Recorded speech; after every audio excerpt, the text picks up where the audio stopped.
victory and the agony of defeat.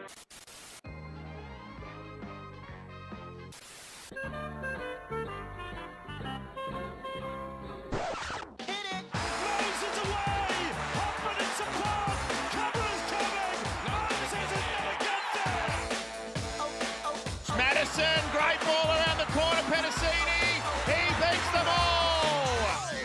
Junior Polar out wide, bumped away from Trindle. Sharks coming through. None of them can hold him. Hello and welcome back to another episode of the Tip Sheet Podcast. As always, I'm your host, John, also known as 4020. And joining me for another live edition on Tuesday as we do the Para News and NRL results is my good mate, Sixties. Big fella, we're back live on YouTube. Obviously not in the circumstances we would have want being 0-2 in the NRL, but there is plenty of football to discuss. Got another team list to look at and dissect, and plenty of happenings across the code. But before we get into that, a quick hello to you, quick hello to the people in chat. I see Chris Ricketts, obviously one of our fantastic co-hosts there. Avin, Chris Fairburn, Damien, Kicks, Clark Kent, a lot of familiar names there from our recent live streams. Thanks for tuning in, ladies and gents. Great to have you on board. And big fella, how you doing, mate? I was just listening to our opener there. The thrill of victory, the agony of defeat. What do you reckon we're feeling at the moment? Yeah. We're getting half of it right now. Just lots of agony, lots of defeat going around. Thankfully, the New South Wales Cup did secure us a victory on the weekend, and the Flegg certainly went down fighting 60s. So it's not all doom and gloom across the course of the club here. But before we go any further, mate, a quick shout out to the sponsors of the show. And everyone knows that Star Partners, Real Estate, Auburn Rowan and Parramatta are fantastic partners for TCT and the Tip Sheet. And we love Greg and the crew. It was good to catch up with Greg on the weekend, actually, 60s. Obviously would have liked to have done it on better circumstances post-game, but we saw him in the pre-game show and fantastic chat as always. But very happy to officially bring on Para Leagues now as our podcast sponsor through the remainder of our season 2025. Everyone knows that we do the live game or the live shows on game day, whether it's pre or post game at Para Leagues, the home of the Eels, and now they're officially on board with the Tip Sheet in general, mate. Yeah, and it was a case of two sponsors coming together on the weekend, wasn't it? With Greg joining us down there at Para Leagues for that fantastic chat with Dean Witters. I think you're putting together just the Dean Witters chat that we had at Para Leagues, John. We had some little technical gremlins in the first week with a new setup, so I'm trying to see if I can salvage our recorded audio because we had a new audio system we're working with, and there was a bit of a lightning to ride on the mixers there. Yeah, but Dean was an absolutely brilliant guest. We're back at Para Leagues again this weekend. Just so you know, what we're aiming for this year to try and keep it uniform throughout the year is to go live there in Stirlow's roughly 2 to 2.5 hours before the main game. So this week the game kicks off at 4:05. We're in Stirlow's at 1:45 p.m. So come in before the game, grab a drink, maybe a feed, listen to some footy chat. We'll have a bit of if you want to come up, introduce yourselves to us. We love it when we get our regular listeners or people that we haven't met before come up and say g'day. So that's for this season at Para Leagues Club, the home of the Eels. And as we also mentioned, great sponsors as well, not just of us on the podcast, but also our coverage of Junior Rugby League, because we know what Para Leagues, how generous they are with the sponsorship and the, well, not just the sponsorship, the actual funding of Junior Rugby League in the Parramatta district. So without them, you haven't got the quality of rugby league that's available for junior players to be involved in. So shout out to them. No matter what what platform you're following this on, listening to it, viewing it, whatever the case may be, give it a like and subscribe. That really does help us to get the content out there to more and more Parramatta supporters. And John, I think that just about brings us to the start of our Eels news. News team, assemble!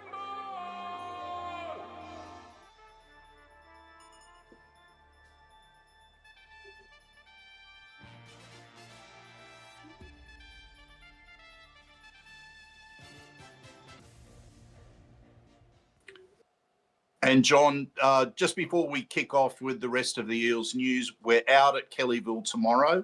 We're recording a chat with Steve Georgalis, mid-season catch up about the junior reps. So we'll be talking to him about all things Parramatta junior reps mid-season and getting ready for that run into finals football, where we've got two teams that are currently undefeated in the Lisa Fiaola Cup team and also the SG Ball team.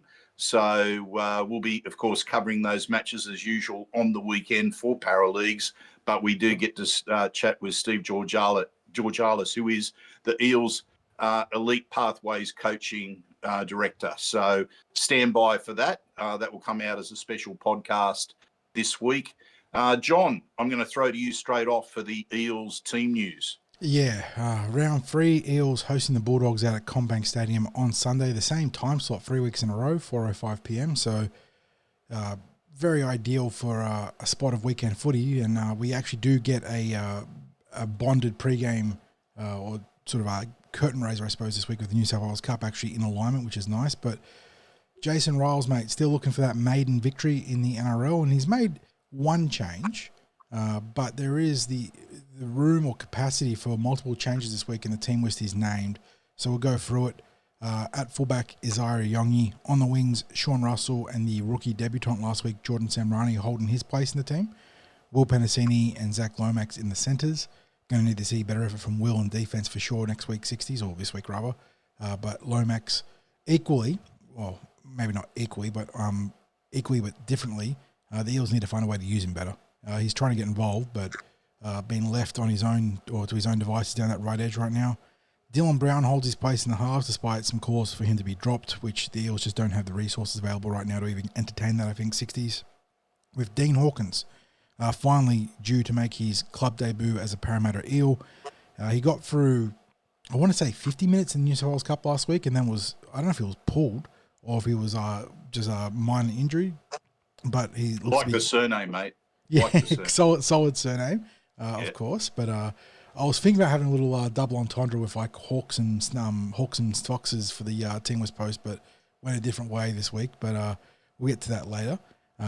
But he partners Dylan Brown in the halves, so I hope we can bring a bit of stability and direction to the team, and obviously the absence of Moses and stepping up over Ronald Volkman, who, as you mentioned, is 6 or 7 games into his NRL career and is probably a little bit overmatched given Parramatta struggles in other aspects of the field.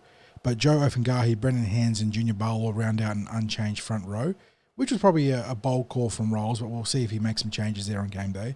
Sean Lang, Jack Williams and Jermaine Hopgood equally unchanged in the back row. And speaking of unchanged, Riley Smith, Matt Dury, Gideon Katonga and Sam Tuivasa are on the interchange. But in the extended roster, there's some interesting additions. Ryan Madison, he's in the 18, and Josh Adokar in the 21. Adokar obviously having served that 4-game suspension from his time as a Canterbury Bulldog, now available for NRL selection for the Eels. And Madison, having played in Reggie's last week, they're not named in the other Team 60. So they're, as I mentioned on Team List Tuesday, sort of Schrodinger's Eels this week in a state of superposition between playing NRL and not playing NRL. And until we can observe them on Sunday, as of Schrodinger's famous experiment involving a cat in a box, we don't know if they're going to be in first grade or not. So have to wait and see there. But Josh Papali, Dan Keir and Joey Lussick round out our extended options. So just the one change on the surface level, Dean Hawkins at number 7. But Madison and Adokar are right there if Riles wants to pull the trigger on a couple of changes across the team. And that sort of triggers a cascading effect across New South Wales Cup as well, because there is a new look New South Wales Cup team this week as well, because there's players suspended or injured. Got a player returning too on the back line, which we'll talk about. But that could be a very different looking team depending on what happens in NRL. Yeah, was there anything there about the reason why Woody or Bryce Cartwright now, named? Wiramu, I heard Cop Day suspension from the weekend, Yep. but that was secondhand information. That is not a piece of news from an official source. Bryce Cartwright, I do not know, mate. I don't know if he got nicked up. He certainly didn't have his stats weren't huge, but that might have been a case of picking up an injury. So I could not tell you any more whether it is a form injury or suspension based selection issue. Yeah, I think he played just a little bit more than half a game in that, but And we're going to talk about the New South Wales Cup game a little bit later in the Eels news. But it is interesting that you spoke about players being named on that extended bench, not being named in New South Wales Cup. So you think that the likes of Addo Carr and Maddo might be a chance of a late inclusion. We don't know anything. And last week, Dan Keir did not play New South Wales Cup or NRL because he was just as a specialist 18th man concussion sub. So there is a chance that Madison, probably if you're thinking of a concussion sub, it would be a forward over a back. Madison might just be the floating 18th man this week, but it still gives Rolls the flexibility up until game day to run through the week and evaluate who's going to be his best options in this team. It's were you surprised, 60s, at the amount of stability, I suppose, in the week-to-week roster here? We sort of spoke about an instant reaction in so much as how much is Jason Rolls handcuffed with his selection opportunities. I know a lot of people are calling for, mass change, inject the youth, throw in all these young prospects and let them sink or swim. And I'm not sure if merit's the right word, but there is definitely some validity to the thought, at least as a thought experiment, 60s, about how deep can Jason Rolls go in terms of his youth options this year. But I think maybe officially he could have named a few different players, but by the same token, him trying to create stability, it's not the worst idea right now before he completely sells out the farm and starts talking about fire sales and burning it down and rebuilding. Well, we've got 25 rounds to go. Yeah, exactly. It's we got plenty of time to get some young guys thrown into the fray. Yeah, look, I would think the logical way that you go about that is that you rotate some of the opportunities to the young players throughout the season. You don't want to absolutely stack your team with inexperience, because as it stands now, we've got a grand total of 42 games of experience on the interchange. As it stands now, that's a jump up from 38 games last week. But so 42 games of experience on the interchange, and then you're not talking about a hell of a lot with other players like Isaiah Yongi, who's just about to play his 4th NRL game, Jordan Samrani, who's lining up for game number 2. So you're talking about a team that's already carrying enough inexperience.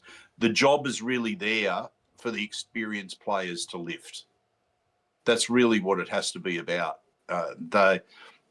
They didn't offer the sort of support that was needed for the younger players last week. Not at all. And you can't go pointing a finger at young players for the reason for that debacle against the Tigers. And it was exactly that. It was a debacle against the Tigers. I think it's head in the sand stuff if you believe that there was too much, that if you found any positives, certainly from the senior players, I don't think there was any positives to be found in that. From the young players, there were some encouraging signs, but as far as a team is concerned, on that macro level, it was deeply concerning, John, because I think if we were, and I wrote about this, I think if we were playing a team of the quality of the Storm again, I think we get a similar scoreline to the first week. Because if anything, we were arguably worse in attack this week than we were in the first week. And I don't know how that was possible, but we did. We went backwards. So, interesting team list. We don't know anything. We don't have any inside mail or anything like that about whether it's going to, whether there is the capacity to make those late changes. We know that technically you can with the way that the team's been named, but we haven't been watching training or anything like that. So one thing it is, though, it is I don't know if you can use the term ringing because we're 0-2 and it's been pretty rough, but it certainly is as ringing an endorsement as a rookie coach can give to his rookie players, that the likes of Riley Smith, Sam Tuivasa, and more recently Jordan Samrani are holding their place. And Jordan in particular facing extremely stiff competition coming in with Josh Addo-Carr being eligible for selection. Maybe Adokar takes his place. Maybe Adokar replaces Sean Russell. We don't know. But the fact that Samrani's name is the first one printed there over Adokar is validation for the effort he put in last week, isn't it, 60s? I was really, really impressed with Jordan. And look, he impressed during the preseason. Well, a lot of players impressed during the preseason, but it's a bit of a touchy subject right now among fans. But putting you on point there, mate. But you can only report what you see. And hey, look, as much as people want to put the boot in saying, you said that the Parramatta Eels were going to look so good, even though I thought you were actually quite measured. And anytime you were talking about ladder positions, it was always 6 to 8 is a possibility if they play good football, rather than. But I went at 6 to 12. That's right. And I was saying it was a broader picture. But the rookies, Riley Smith looks good, Sam Tuivasa looks good, Jordan Samrani looks good. So it's not like you're making these reports up. It's that for whatever reason, the rookies are bringing the heat to the playing field. They're performing on and off the field at training and in the NRL. But we're sort of someone's got some kryptonite crystals out there for our boys and for the senior boys, that is, and we don't know what's going on there. Yeah, and of course the other thing is too, there were several thousand people who got to the two Fairfield and open training sessions who were pretty happy with what they saw. And not only that, people were very happy with what they saw in that first trial. And they were trial matches, and we didn't get we never went overboard about the result. But what we saw in that trial was the team executing the things that they'd been working on during the preseason, that being bodies in motion in attack, good attacking shapes. We saw the halves straightening the play. We saw a bit of aggression in defence. Like we saw snippets of everything that they'd worked on. In the 2 weeks since then, I would have been happy for just a couple more snippets, just to have some thought that there's something that they've brought from the preseason into the first 2 weeks. There's been virtually nothing. Maybe we saw a tiny bit in the second half against the Storm. We saw 0 against the Tigers. I mean, we saw 0 in the first half against the Storm. We saw 0 across the 80 minutes against the Storm. Like I said, I think the first bit of shape we threw was in the 52nd minute. First red zone shape that we threw. Apart from that, we were seeing the one-out hit-ups without any support running alongside them. You don't think they practice kicks for Zach Lomax at training? Oh, where was that? Where's that been? And I mean, mind you, he's not the only one that they practice throwing up kicks for. We got a couple of tall boys in the team that are good in the air, but there wasn't one, was there? Like everything was landing. We put an early kick up down the left edge that we contested and nearly got a result, and that was it. Yeah. It's like, hello, and where is the preseason at the moment? Yeah. Because that is the representation of the type of football that the coaches want to play. If you've got the players that can't translate that from what they're working on, not just across the preseason, but, each week, because they're working on those same things. There's game plans that they're working on each week to execute. Where is it? So, and it does very much come down to one of the big topics that is out there this week. But we absolutely smashed into them in the instant reaction, which was, where's the on-field general? Where's the leadership? Mm-hmm. Who's barking the orders at the players? And we're not talking about people behind the goalposts after you've conceded the 5th try saying, yeah, guys, let's fire up. We're talking about when the ball is live, when you're having to make your tackles, when you're having to get in the position offensively, who's out there barking orders and putting people in their right place? And without Mitchell Moses, it feels like there is no one out there. And hopefully, if he's back this week, Josh Adokar can give a little bit of that. But again, you need to curtail expectations somewhat there because he's playing on the wing. And there's only so much you can do from the outside in, whereas you need guys closer to the ruck, closer to the action to be consistently banging out what they need to be doing. Yeah. So anyway, very interesting team list Tuesday.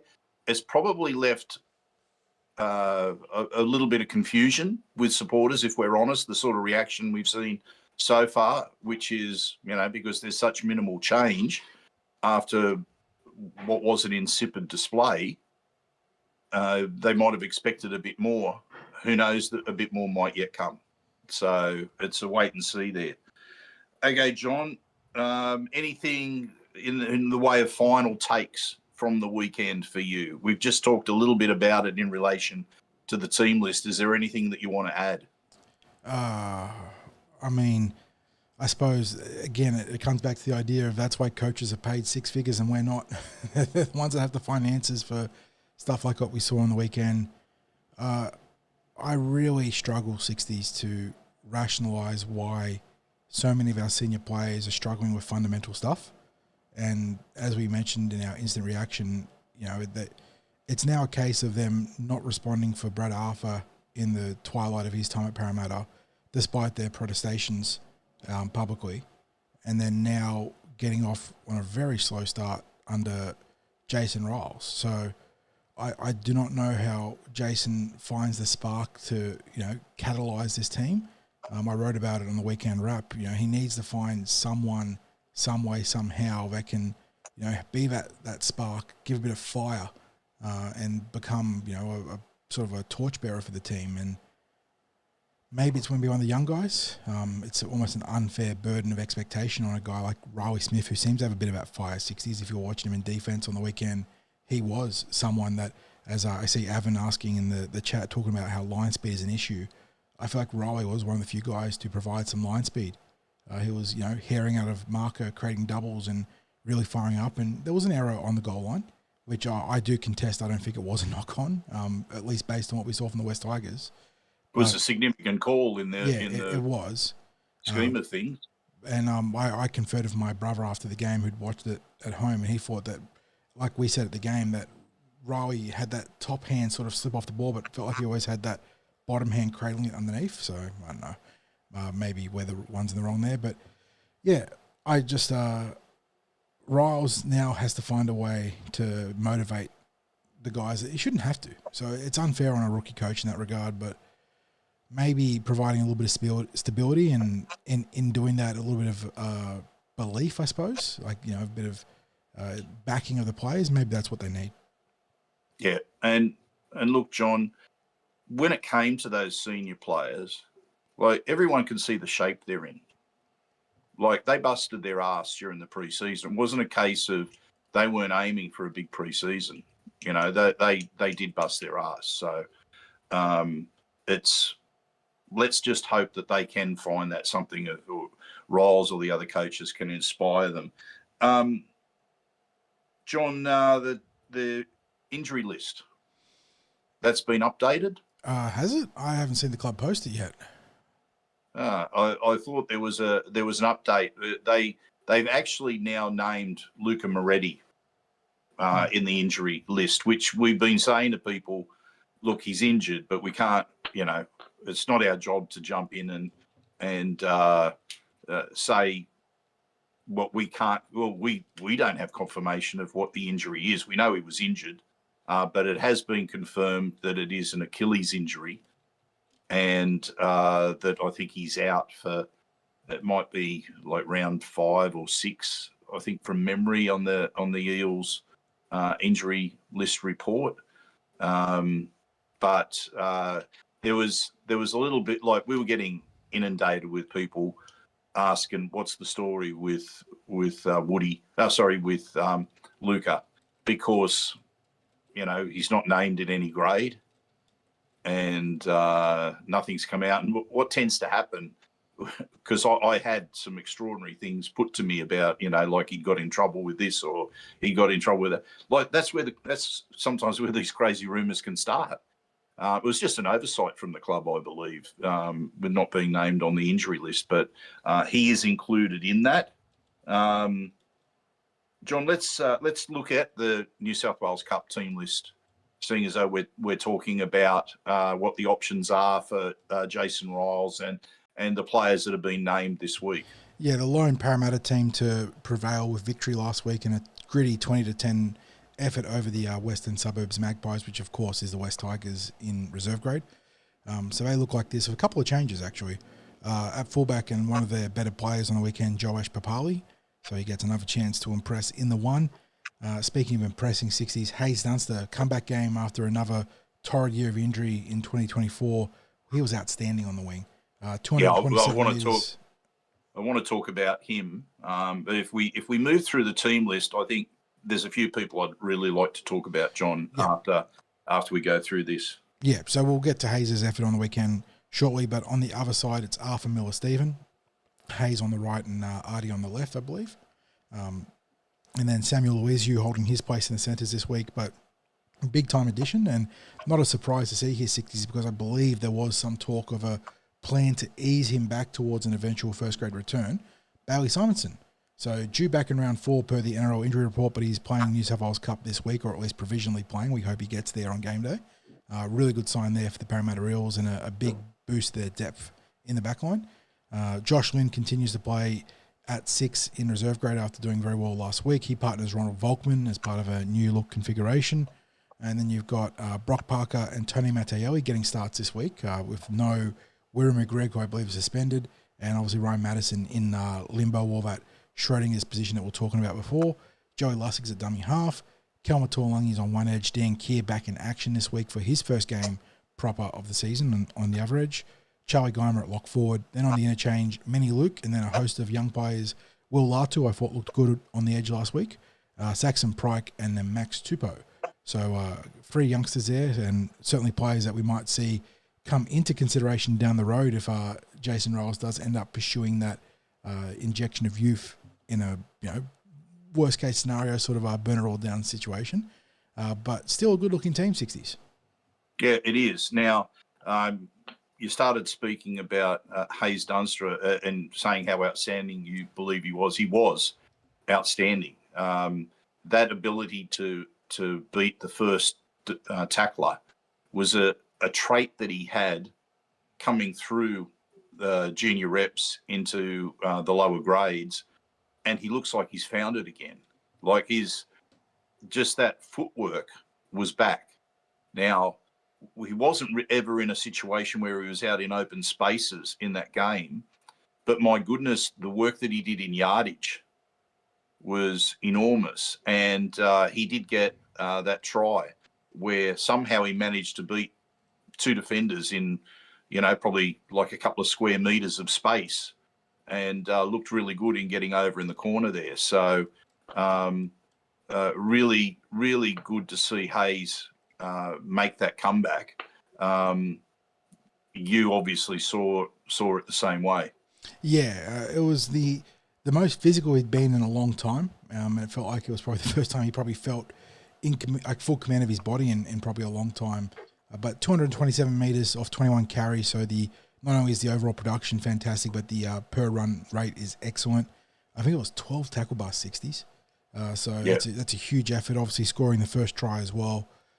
The only thing I'll put down as a little asterisk on the performance was he wasn't super comfortable taking on the outside in a couple of opportunities, but that was also maybe a bit of common sense, knowing that he didn't have the outright pace to challenge the sideline there. So you can't knock. Question for you then. Does Hayes have a future in another position? He wouldn't be the first outside back to transition into the back row, and he's certainly got the solid frame to do it. So, look, if he wants to stick around on that sort of fringe top 30 deal thereabouts and undergo that transition into the back row, it's something the Eels could entertain for sure. Probably the only thing that is a complete unknown in that regard would be the defensive work rate, which is a little bit different to being out there on the wing. But in terms of his ability to cart the ball up on an edge or through the middle, that's bread and butter for him. Yep. So it's an interesting thought. I had it sent to me as an idea from one of our viewers, and I thought, you know what, it's well and truly worth a mention on the podcast. And if you do have anything you'd like us to talk about, those people that are watching live and commenting, just throw out there any questions that you've got for John. But if you DM any questions or messages you want to send to us, we're more than happy to try and get that into the podcast, and maybe we'll just have a segment towards the end, which is viewer questions, as a way for us to respond as quickly as we can to anything that you'd like to ask. John, who else impressed you in that? Because I thought it was, I'd had a bit of feedback that it was less than impressive, but having watched the game on replay, which we had to do because we were obviously live at Paraleagues when the New South Wales Cup was being played out at Ringrose Park. But having watched the replay, I thought it was a tidy win. They got hammered in the penalties. I think the penalty count was something what's like new? 4. What's new for Parramatta? and the thing was, of those 4 penalties, I think they got a string of 3 in about the one set of possession. So it wasn't as if those 4 penalties were spread out. It was just this sudden surge of penalties. I think the Tigers might have had the Magpies might have had a first half penalty count of something like about 7-1. The referees were certainly into the Eels and warning them, like after the first 10 minutes, it was a case of, look, we've awarded 4 penalties against you. Watch it. We don't like where you're heading in this. West Tigers, you're fine. West Magpies, you're fine. Like, that was literally the warning that was there. And I don't know. I thought there were a few calls that were a little bit scratchy, but that's also, I guess that's how it goes. It's also like another reminder of when you're sort of caught up in the heat of the moment watching the game, and we were watching it before and after our show with Dean Witters, so we sort of caught good chunks of the game on my tablet, but we were very much in the flow there. And the difference between watching it with a bit of hindsight and a bit of perspective, that how different you can see a game. So it felt very gritty and scrappy during the course of the game, but obviously you watching it back felt it flowed a little bit better for Parramatta given the circumstances, and that's always interesting contrast. Look, in terms of performance, they do need to improve their completion rate, John. That's just like it's a cardinal rule, isn't it, when it comes to football? And I know people can talk about different indicators of success, and I think running meters is the popular one. Like total running meters is at least in terms of correlation and causation, people like to point to it as one of the more effective indicators of success, but completion rates do add up, and at least in terms of putting yourself under pressure and then the psychological effect that can lead to because of the defensive workload and whatnot. Anyway, the best performers, I thought Joash Papali was quite tidy at the back.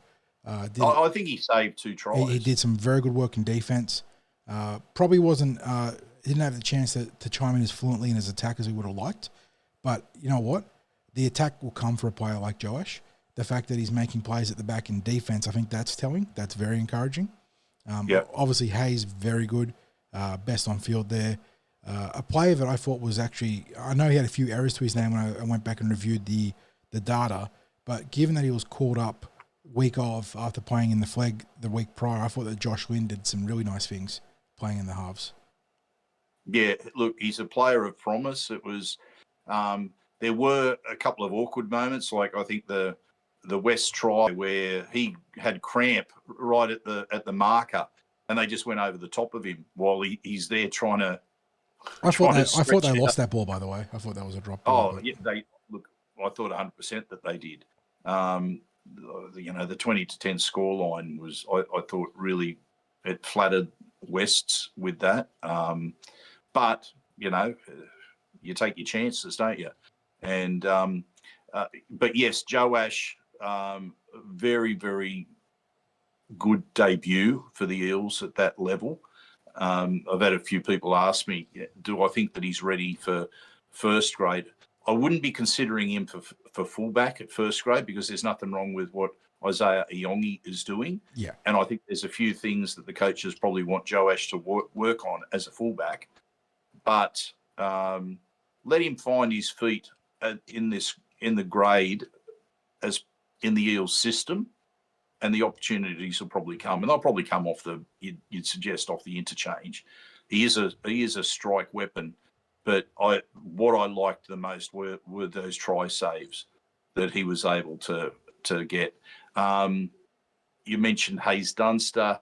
Not sure what happened with Cardi, because he was there in the first half. He was involved in 2 of the tries. He was significant involvement in 2 of the Eels' 3 first half tries. But the run meters were quite low. I think it was like 18 run meters, something like that. So I don't know whether he's got an injury. I think was it Will Latu that ended up replacing him. And Will looked pretty good on that edge, mate. Not calling for him to be rushed into NRL consideration, because I think there's a little bit of cooking he can do as a prospect in New South Wales Cup. Not too dissimilar to what we saw of guys like Daniel Alvaro, and then of course the big one, Marata Niokore, who I thought really benefited from a good run in New South Wales Cup before making his NRL debut. But Will looks like he's got the moves and the frame to do a bit of damage. What did you think of Maddo's performance?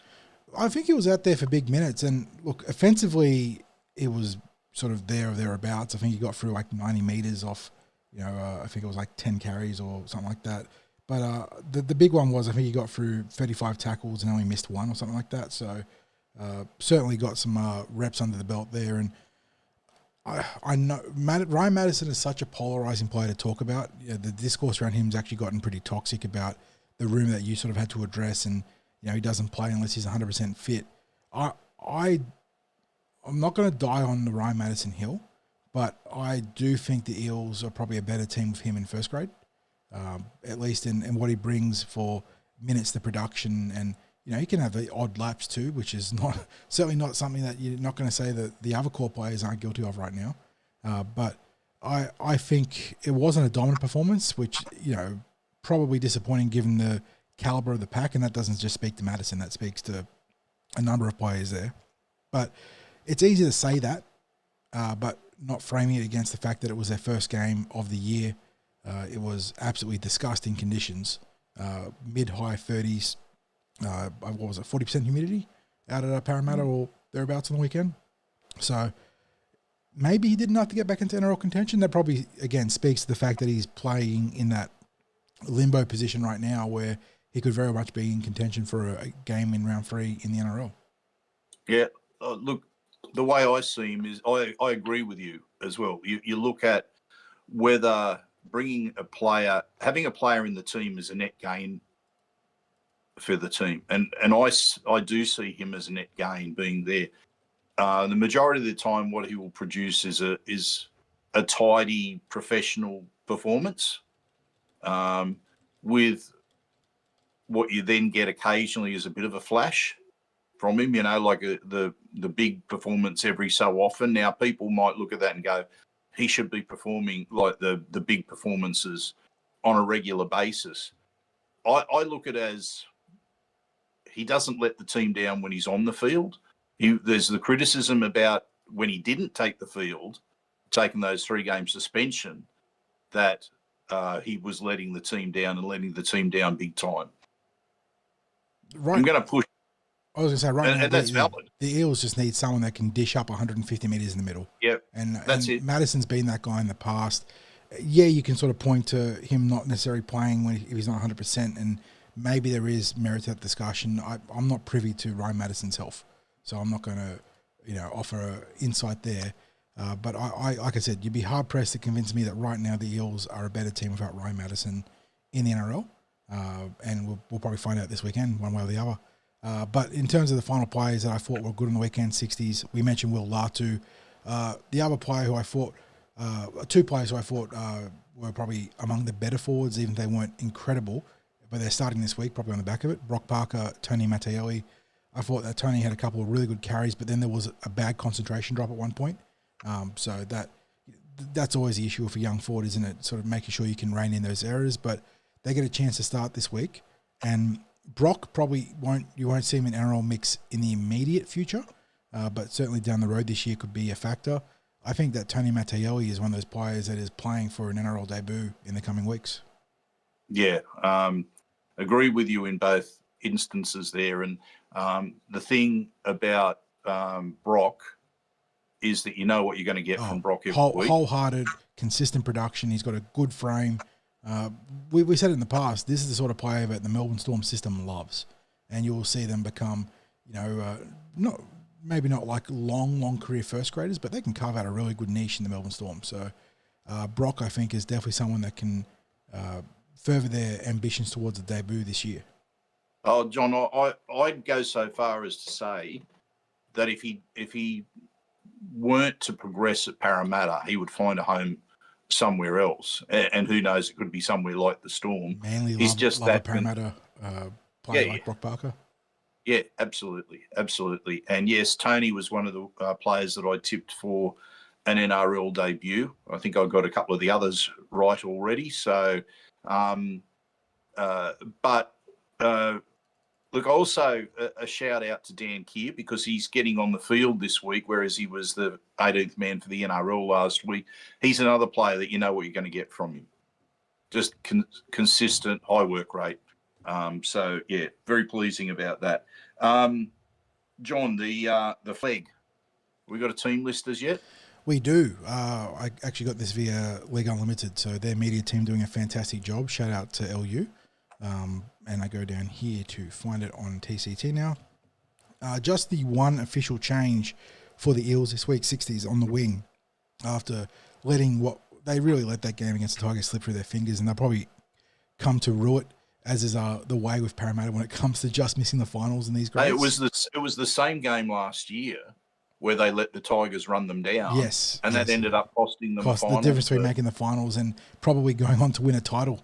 And I can tell you that game was brought up as a game that they would root. So within the club, it was like that game was probably the one that ultimately cost us. Deja vu, baby. But look, they played, I think, the better football for the majority of that game against Wests. But again, the heat sort of played its part. Some lapses on both sides of the field in terms of the edge defense, allowing the Tigers to score a couple of long-range tries late in the piece to flip the 2-score lead that the Eels had at one point. They will be frustrated at letting it through their fingers, but I think that letting it slip quickly towards the end. Yeah, exactly. And look, look, 2-score lead. I am still very confused as to how long is a game in the Jersey Flegg this year. My understanding was it has been in recent years 35 minutes a half, 70 minutes total, but it feels like in the first two rounds the Eels have had second halves that have gone in excess of 40 minutes. And that maybe that's just me, feeling it wrong. But I know that on the live stream in round one against the Kaiviti Silktails, the commentator was absolutely bemused at how long the half was going. So I don't know what's going on there. But anyway, in terms of the team, the one change on the wing officially with Tavaku Palu coming in for Noah Totoa, which means the backline looks like this. Jaden Ambichi, who I thought did a great job as a Flegg debutant last week at fullback. Palu on the one wing, which should be the left wing, based on what I saw last week, with Bradley Avery on the other wing. Bradley's done a good job so far, 60s coming up from Melbourne. You got Antioch Faitala Mariner and Araz Namva in the centres. Arpa Twaddle combines with Matty Hunter in the halves again. Damascus Nemia and Tiankan Brown are your bookends. Jack Hudson at dummy half. Dom Destratus, Tyrese Lakini, and Saxon Pryke at lock forward. And that is one to monitor because, as we just saw up there, Saxon Pryke was named in the New South Wales Cup. You can't play the two games on the same weekend, but of course there is that little bit of state of flux of what is happening for Ryan Madison, and that could trickle down all through the grade. So if Madison plays NRL and replaces someone, that then means probably Saxon Pryke drops out of Cup and plays Flegg. But if he doesn't, Saxon Pryke could be playing Cup and need to be replaced in the Flegg. And on the interchange, that means you've got Paddy Spence, Jalen Tawa, Raf Destratus, Yeti Samuelu, and then two reserves, Jonah Sullivan and Jai Camilleri, the dummy half, who we saw in our SG ball system 60s. And yeah, if Saxon needs to be replaced, you're going to have to see one of those players probably step in. And they play Saturday, 1 o'clock p.m., New Era Stadium. So it's a split round again for the Flegg as opposed to the two senior grades. So you can catch that on Bar TV or TCT or in person. And yeah, think the Flegg is still well positioned, mate. I know that they've got some reinforcements that'll come by way of the SG ball mid-season, but they look pretty solid so far. I thought that Matty Hunter and Dom Destratus were combining really well on the weekend. They scored, I think, 3 tries between them. a double for Dom and a single for Matty Hunter. I thought Tiankin Brown was outstanding in the front row. It was absolutely torrid conditions for the big fellas, and he played the full first half and then into the second half. Got through a ton of work on both sides of the ball with some quality defence in those testing conditions. I mentioned Bradley Avery, Jaden Ambici, or Ambiki, I'm sorry if I got that wrong, Jaden. There was a lot of good performers for the Parramatta Eels. It was just a case of letting themselves down collectively at the end. So I think that they can definitely front up against the Dogs, who have been among the best teams in the Jersey Flegg in recent years. Yeah, it'll be a big game, John. It'll say plenty about where the Eels are at in that grade. I've been in two minds. I skipped over it on the run sheet. There's been so much talk this week about Dylan Brown. From the booing on Sunday through to the interview that he did with 100% Footy, through to his continued selection in first grade. Have you got any thoughts you want to add to it so we can, maybe just cover it quickly and then just push it to one side? Honestly, it's getting to the point where it's fatiguing to talk about Dylan. Like, the reality is he is signed for Newcastle. I'm sure that Newcastle are sweating bullets right now in terms of his form and long-term projections at halfback. And there's no doubt that we are seeing the worst version of Dylan we have ever seen on the field. And I think if Mitchell Moses was healthy and Dean Hawkins had been 100% healthy from the get-go and Ronald Volkman was there to be developing in the New South Wales Cup, maybe there's a conversation to be had about dropping Dylan, because no one is above being dropped 60s when it comes to form and not putting in terms of first grade. But there is also nuance and context to those sort of discussions. And right now, the fact is the Parramatta Eels don't have the resources to be able to drop Dylan and believe that they are making the team better in the pursuit of their first victory in season 2025. At least I feel like that's the way it is. And I absolutely understand fans that want to see him dropped on form, but even with the way he is struggling right now, it's a very difficult sell that Dean Hawkins and Ronald Volkman, if the Eels were even allowed to play them together, because again, there are roster restrictions when it comes to picking your top 17 based on your top 30 in your development slots. And you can't just drop Dylan Brown and tell the NRL, well, he's not playing good football, so we feel like we want to play Ronald Volkman out, who's outside the top 30 alongside Dean Hawkins. So, yeah, it's not as simple as dropping him right now. And I think that if and when Mitchell Moses gets back, because, God, that's a developing story unto its own beast, with reports this week that he's looking at being a few weeks back on that timeline already. Maybe if Moses was healthy, you could talk about it, but I'm happy to let Rolls play it out as he sees fit right now. And like I said, I'm just getting a little bit weary of talking about Dylan Brown, because he's not in our future plans anymore, but he still remains amongst our only real options in the halves with Mitchell Moses gone, or at least gone in the immediacy. And I think it raises that question about how you compile a top 30, because, as you said, if you want to drop someone because of form, but you want to bring in someone who's not eligible, then you have to wait till round 11 to be able to do that, unless you elevate the person into your top 30. Now, the Eels have space to elevate two players if they want to, but obviously they want to keep those spaces there to see if anyone comes onto the market to be able to, bring them in.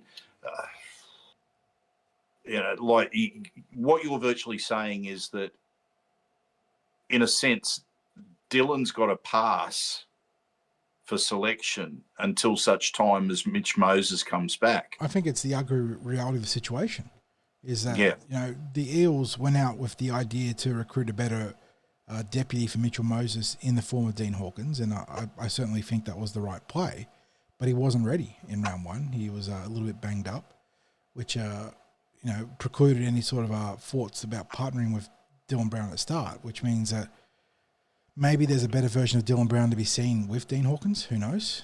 Dean is certainly far more experienced than Ronnie Volkman, who is plenty talented, but is 6 or 7 games deep in his NRL career, coming off a very challenging period where he missed an entire year because of injury. Yeah, people have to remember that. He's only got like 6, 7 games of NRL behind him. He was out for an entire year. Like he was not going to be the magical replacement coming into the season. He was signed on a development contract by the Eels. He went through a horror year last year through no fault of his own. And this is his opportunity to reestablish himself. So it was, well, I guess you could say it was a bit of a gamble in signing Ronnie Volkman. It wasn't so much when you talk about taking him on as train and trial. It was probably a wise purchase of a player at that level. If you can bring someone in who has played a little bit of first grade as a train and trialer, well, happy days, especially if they work out. But as we saw, if your 5'8" is producing the sort of form that Dylan is, then you're going to struggle if you're a relative rookie alongside him. So I've got my theory on Dylan, and I think I spoke about a little bit maybe in the instant reaction, but yeah, I honestly think that his headspace is totally shot by the decision that he made. If you've listened to any of his pre-game interviews, whether it's with the Parramatta Eels or any of the media outlets like Foxx, he doesn't seem like the Dylan that we've come to know. And clearly this contractual process has taken a toll on him. And again, fans are definitely entitled to be upset that he's chosen to take up the Newcastle offer, even understanding that it was absolutely the deal of a lifetime.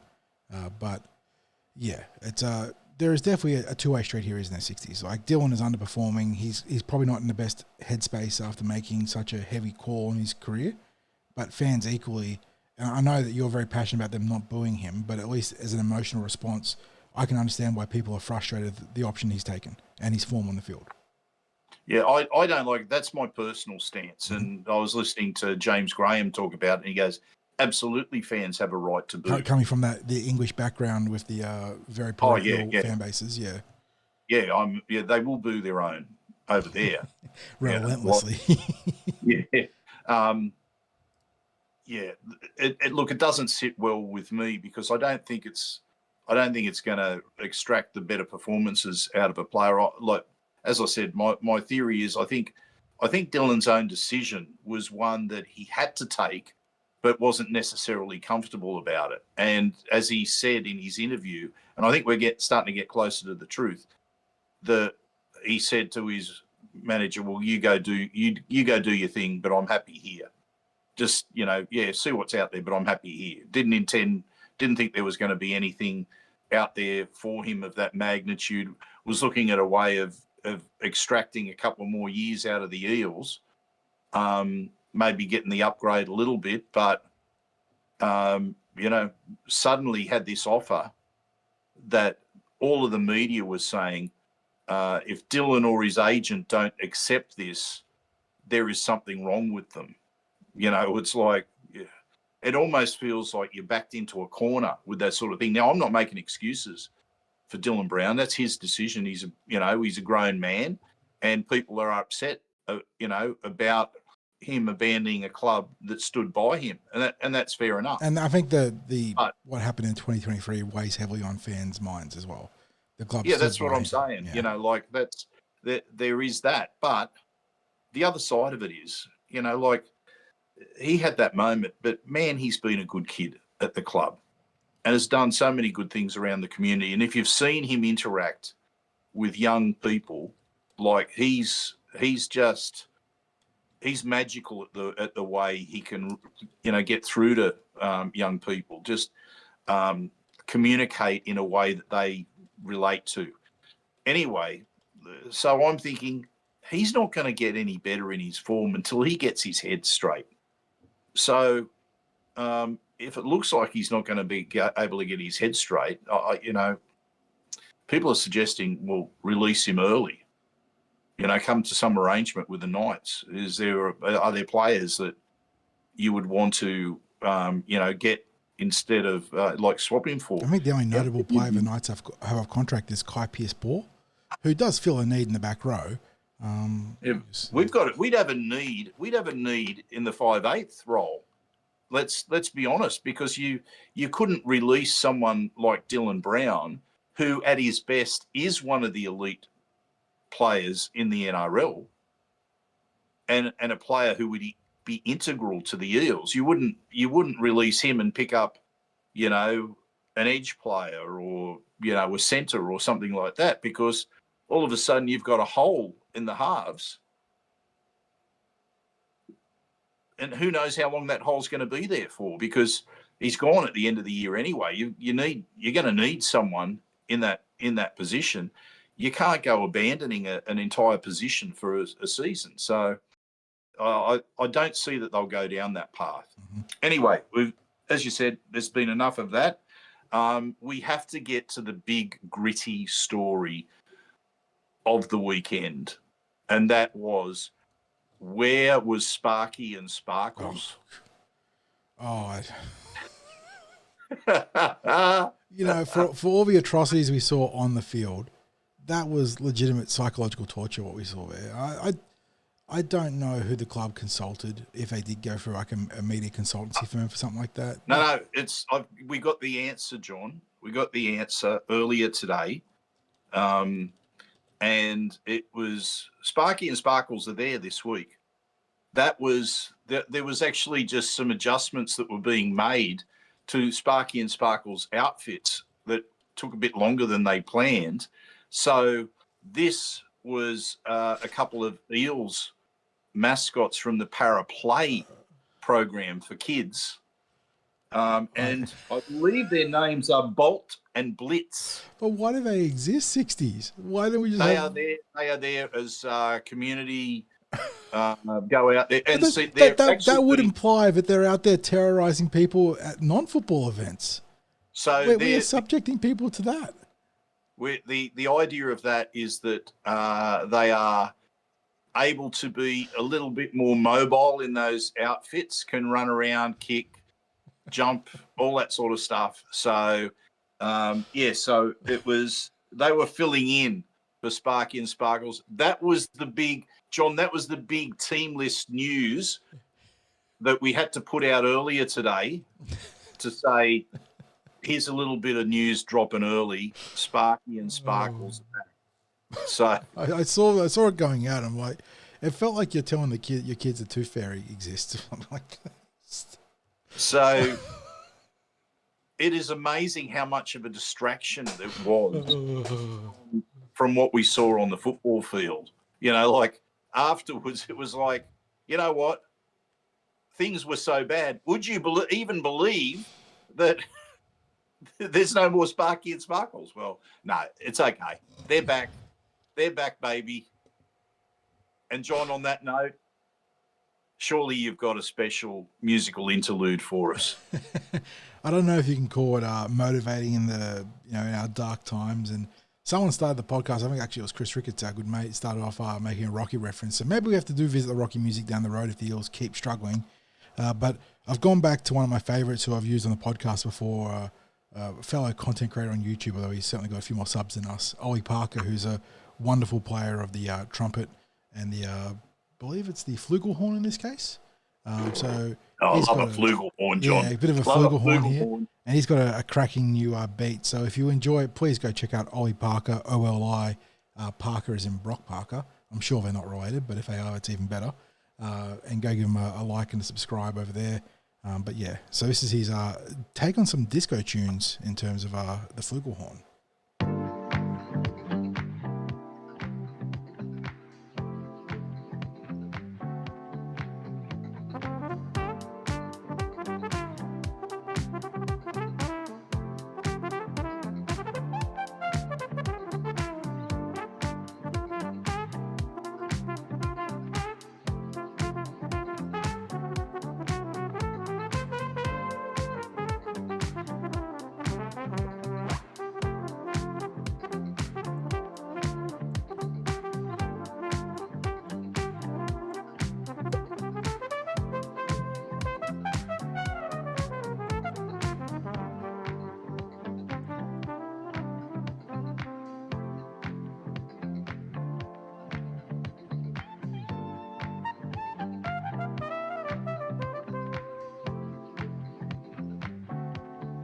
This is where we miss our good mate Clint, John. He'd have the glow sticks out. He'd be spinning them around. There'd probably be the lighting would be just so.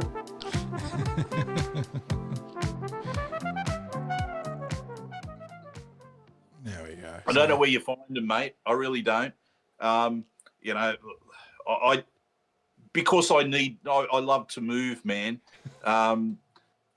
Unfortunately, it's all from the waist down, so you didn't get to see it on screen. Just as well, one of our pre-game superstars, Neville Glover, wasn't on the show because he'd be out there busting out the moves for sure. How good was he that day in the club when he told us? Never doubt his ability to bust out some moves. To quote, I have to quote him. A lot of people don't know this about me, but I love to dance. Can you show us, Neville? He got up and he showed the entire room. Yeah, he's got the move still. So, Neville's got a lot of fantastic stories that he shared with the tip sheet in pre and post. Hip injury be damned. You know, he mentions he's got a bung hip and he just goes out there and starts busting out the moves. He's having to prop himself up on a stool, can barely move. Mentioned to him, can you show us your dance moves, Neville? Oh, yeah. Didn't bat an eye. He just got up and got into it. Yeah, so great Absolutely. stuff. Now, is this the good news we've been waiting for, John? Is it that prop up that the Eels need, that the Bulldogs are without two major stars this week? Can we get it done? Because the big news is the Bulldogs are without Kikau and Burton. Yeah, a pair of MCL sprains, I believe. And I think Kikau's was deemed slightly worse than Burton's. And I think he's in the 4 to 6 week vicinity. At least that was what I saw initially reported. And then Burton somewhere before 4 weeks maybe. So Dogs without a couple of their core players there and certainly two of their biggest superstars. And because of that, I think the Eels are going to get easily within 20 points of the Dogs on the weekend. It feels like that right now, doesn't it, 60s? Because as I looked, I sort of wrote about it in the Team List post today. Geez, there's some mirror imaging of the Bulldogs roster as where the Eels are right now with a rookie coach. Cameron Serrato was panned in year one because the Dogs looked like a mess, and they were a mess. But fast forward sort of 18 months from that point, and he's got him playing ferocious, committed team football. He's made some tough calls roster-wise. He and Phil Gould have been very aggressive in the player market. And it certainly, as I put in the Team List post, it's like the rugby league parable that Parramatta fans need to cling to now as a blueprint towards success and maybe some of the hard yards we have to put in as a club. Because right now, looking at the two rosters, and you look at that Dogs roster, 60s, and it is not, as much as they've been aggressive in recruitment, it is not laden with stars 1 to 17. No, it's not. And this is the thing, like we've made a lot of comment over the years about as soon as a player was on the market, in they come, where are they getting the money from?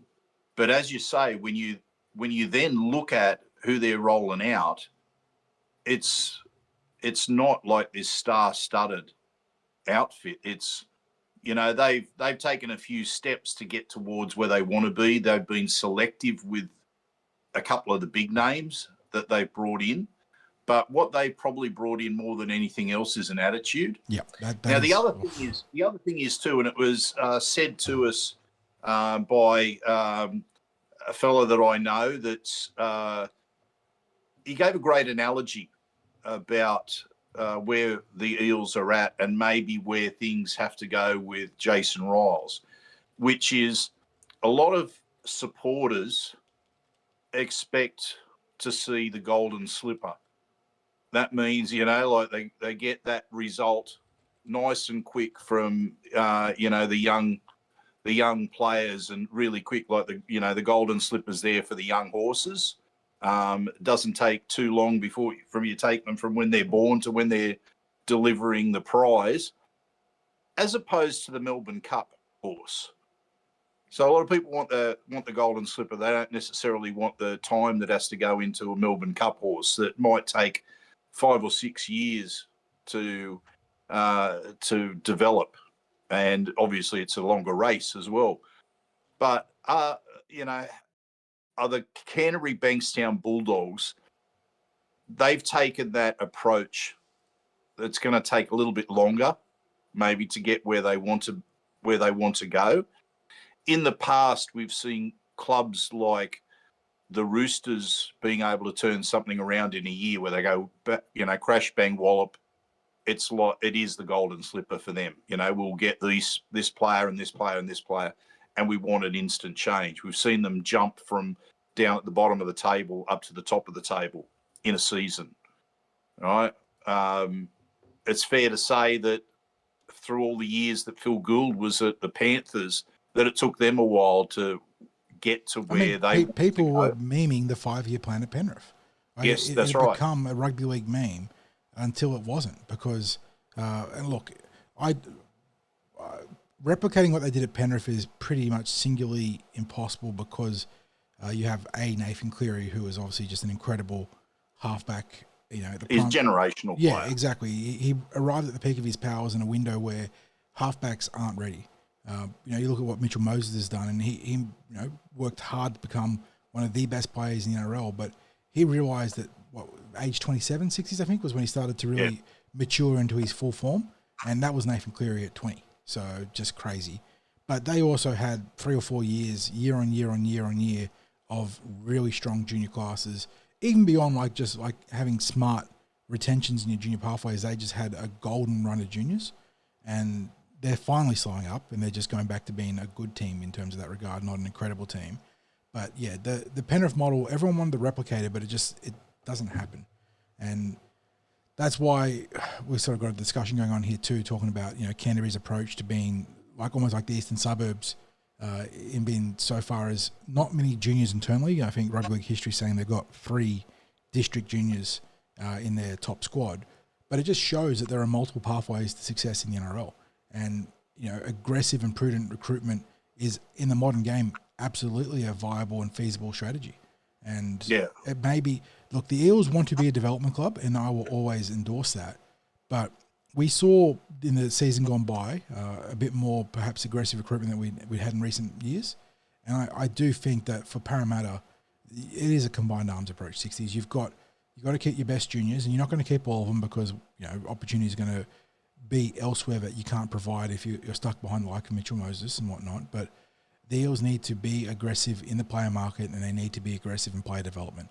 And that will be our path, I think, a combined arms approach, because going all in one way or the other, which is what we've done in years gone by, just leads to bad imbalances. Yeah. And look, I can understand the fans' frustration, because we're frustrated. I was ranting after that loss on the weekend, that I don't want rebuild years. I don't want that word to be used. Even if it's the reality, I don't want to hear it, because, we've been, we use the racing analogy, we've been nearly 40 years in the mounting yard. And, with no sign at the moment of whether we'll get a start in the race. And we should never be in that situation. We should never be in that situation at the Parramatta Eels. No. We're too big a club. But here we are. Here we are. And we may end up having to be patient. But there's a part of me that's done being patient, as it is with a lot of supporters. So I understand how people feel. I just hate giving years away where we go, you know what, we're going to have a horrible year. I don't want to hear that. I don't want to hear that. I don't want to hear this is the pain we're going to have to go through this year. No, I want the team to go out there and bust a gut every week, aiming to get a win. And probably the biggest frustration for me, John, is that we didn't see a gut being busted in the first 2 weeks. Just the rookies. And look, sorry, that does a disservice to Jack Williams, I think, in particular, who's been pretty good. But but if we're talking about a team as a whole, exactly, because there were too many, or there was just such the team were all on a different page. Well, never mind that. No, they were in reading different books or they're in a different library to each other in the first week, never mind on a different page, because it was, as we kept talking about, they looked like strangers and we're just going back over old ground. But I cannot accept that. I have to see I don't care if you get outclassed by a Melbourne Storm team. Won't be the first, won't be the last team to get smashed by the Storm this year, right? But, go down swinging like they did in the second half there. But that game against the Tigers on the weekend, John, I keep coming back to it. Man, that stung. That really, really stung. And if you want to upset supporters, have games like that, because that really, it did not sit well. And the team needs to understand just how badly that one game sat. That I can't be stronger in my message than that. Like, it really, it was rank awful and insulting as a performance. That's just how it is. Okay, John. So can we, with that said, we started off talking about the Bulldogs. Is that a gift to us this week? We cannot obviously think that, a couple of players out are going to help us get across the line. And we'll talk about it more anyway in the preview podcast, but it's not going to hurt, mate. It's not going to hurt. It definitely narrows the field a bit to Canterbury, and maybe there will be the difference in the Eels getting a breakthrough win because, look, Burton, I think Burton is more of a nuisance than not to say he's not a dangerous player perspective with the Parramatta, but a lot of his nuisance value on us comes in sometimes our kick pressure lapses and he gets away the annoying torpedo bombs. Kikau is an animal. Like he just turns up and puts pressure on your kickers, creates line breaks, gets offloads away that create scoring opportunities. It's not like our edge is strong, mate. Exactly. So him being out is definitely relevant. And certainly Burton being out is relevant too, don't get me wrong. He's their first choice goal kicker too, I believe. So, if the game comes down to a couple of points, maybe their second string goal kicker might not ice the game, who knows? But certainly we're better off for them not being available. And you look at who they've announced to replace them in Bailey Hayward and I believe Satili Tupanua, who came off the interchange into the starting team. Satili's a good player. But he's not really on the kick out. Yeah. And Bailey Hayward is a wholehearted utility player that's done well from off the interchange. But certainly, again, Matt Burton is an origin caliber player, whether you believe he's a 5'8" for a centre or anything in between. But he is a very, very good player. And the Eels certainly benefit from the rare occasion of their opponents missing star players rather than getting star players back. And maybe that's the panacea we need right now to get that first win. Well, I was even looking at that Manly game and thinking after last week, seeing DCE and Turbo have injuries, and I'm thinking, can they be out for 2 to 3 weeks? And then Manly's named both of them, but my goodness, they got to be in extreme doubt, John. Like Turbo with hamstring tightness, come on. Look, Turbo getting hurt at this point, it's part and parcel of the season, isn't it? And he's a transcendental talent that will not realise his full potential because of the crushing weight of those injuries. We spoke about Hayes' bad luck. Tommy's certainly in a similar column there, although he didn't get that incredibly bad preseason injury that derailed Hayes. But I'll tell you, I shouldn't laugh because I'm in the same age bracket as Daly, but did Daly Cherry not look like an old man in that injury in that particular moment? Just like, oh my back, it's gone. Oh. Yeah, absolutely. And you look at it and you go, like, the end is close, Daly. Like it was actually. I commented to someone. I said, that's the first time I've seen him out on the field look like an old man. Like actually look like he spent the last 5 or 6 years playing like he's been 30 the entire time. And finally you see the first crack in the armour, and it sort of falls alongside all the talk about his future at the end of the year and what he's going to do. Will he play on? Will he stay at Manly? Will he go somewhere else? Will he retire? that's probably going to have him having a long and hard think about his future, because those things tend not to be one-offs. Yeah, absolutely. Okay, moving on. Francis Molo. We spoke about him a week or two ago about that deck chair movement. Is that the second deck chair to fold? No, we've seen David Clemmer's gone, right? Yep. And Ravalawa's gone. So this is the third deck chair. This is the third and final deck chair. So, yeah, as the journos sort of alluded to last week, some shuffling of deck chairs and back-end top 30 players across the Roosters, Dragons and Rabbitohs as the beneficiaries of those players, and obviously the Tigers releasing Clemmer. So Molo over last domino there. And paid a significant chunk of cash to get out of his deal. Just paid it back. Yeah. And they've let him go. So, but speaking of the same club, the comments from Shane Flanagan about his halfback, Lachlan Ilias.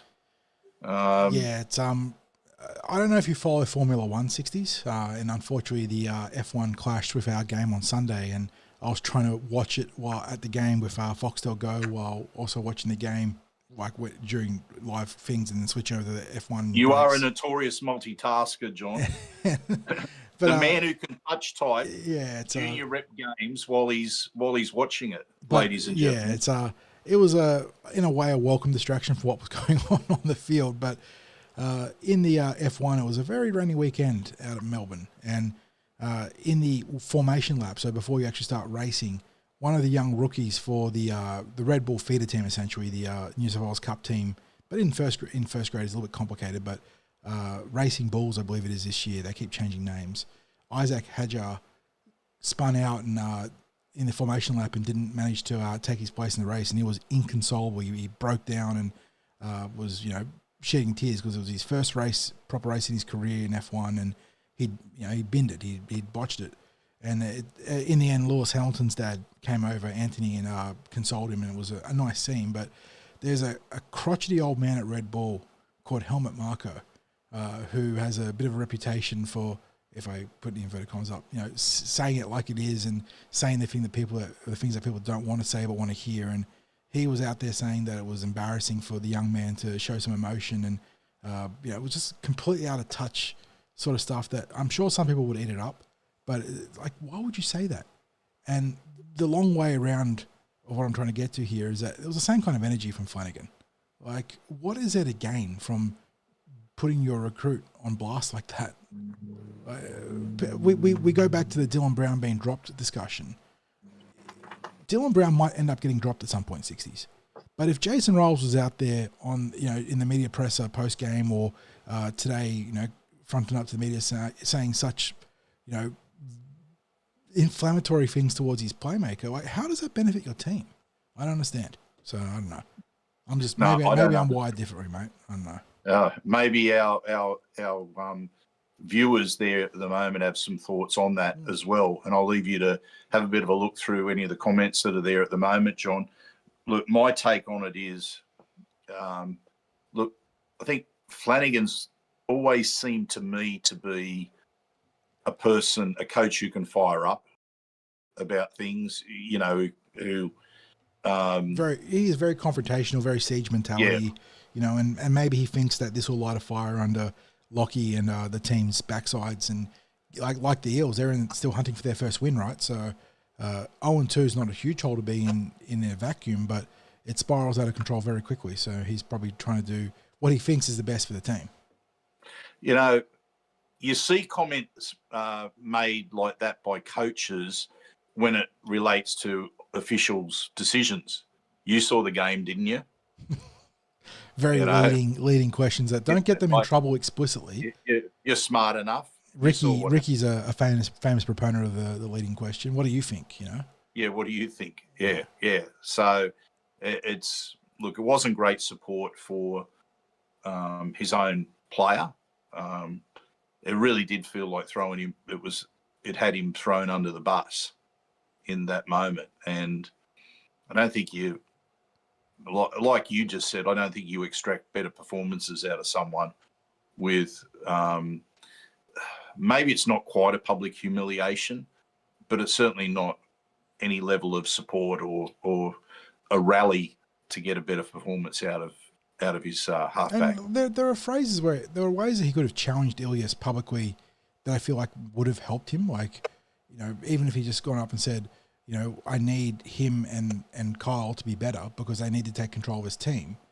I mean, that is a more definitive statement that challenges them to be better without saying, make your own assessment in that kind of like smart ass way that implies that he's been dog shit and, you know, you guys should report on it. I don't know, man. Yeah. Like, I see Rugby League Histories in there in chat saying that he wouldn't mind Flanagan as a head coach because he's no nonsense. And I do get that. And, you know, Flanagan has produced results, although there is a big asterisk there because not just of salary cap implications, which conveniently, you know, they were cheating the cap before and after the grand final in 2016, but not the week of. But also, of course, not the week of the grand final. They were sweet that week. And of course, the great peptide scandal. And look, again, in professional sports, there is a famous adage about if you're not cheating, you're not trying. And I know that there were fans that will subscribe to pushing the limits or going well past the limits in the chase of success. But I don't know. It is a very complex topic. So I feel like Flanagan mishandled it. He actually, the addendum to this story is that he did call up Ilias and apologise. So, you know, clearly he felt a little bit chastened by what happened in the fallout from it. But I don't know, mate. It's we are, you know, 39 years into a title drought. We've been robbed by cheaters. At the same time, I don't know. Like, if it came out that we won and then you found out we cheated, I know that the Melbourne Storm claim that, you know, all their fans claim it doesn't make a difference. I don't know, mate. I feel like it would. I'd feel a little bit dirty.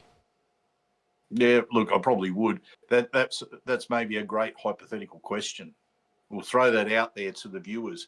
If the Eels had won a title in the last, let's say, 10 years, and let's say it was 2016, and we didn't have to shed players, and we got through to the grand final, won the title, and then the salary cap issue was discovered after we'd won the title, and it was stripped. Would you feel dirty about that title win, or would you be celebrating and say, look, I don't care that's taken out of the record books, we won the title that year, we haven't gone all those years without a premiership? Records might show it that way, but damn, we celebrated hard that night. And that was the whole argument from the Melbourne Storm perspective, wasn't it? Is that we got to celebrate, you can never take that away from us. And I don't think they even took the trophies away, by the way. I think they're still in the cabinets. So you want to wrap up with some viewer questions, mate? Yep, we got some there. Yeah, I'll go back through chat and catch up with what we got. So we've got Damien going back talking about what's happened to the Foxx. We sort of addressed that, but he does ask about his match fitness, and that is a valid concern. How do you think the Foxx would fare match fitness-wise, 60s? Look, he looks like he's trimmed down from last year. He carried a little bit of extra muscle. I believe he bulked up early last year and then has stripped that back off this year. So, look, he looked fit through the pre-season. You look at him. I mean, he's a whippet.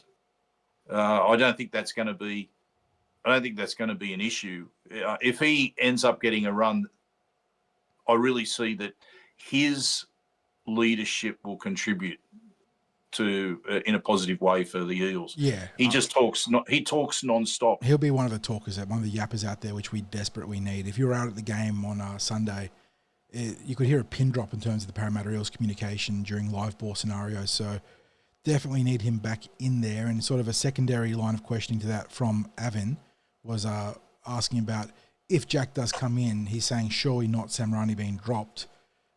If Adokar is coming in on Sunday 60s, who does make way? Because you had the rookie do a fantastic job. I don't think Sean Russell was terrible by any means. Adokar trained on the left, I believe, right? 60s.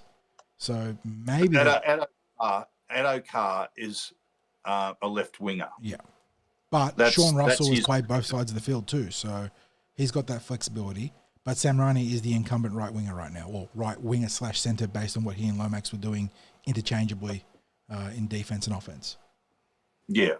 So, look, that would be a tough question, and maybe that's what Riles hasn't made up his mind about. That could be true. As yet. Yeah, that's definitely worth considering.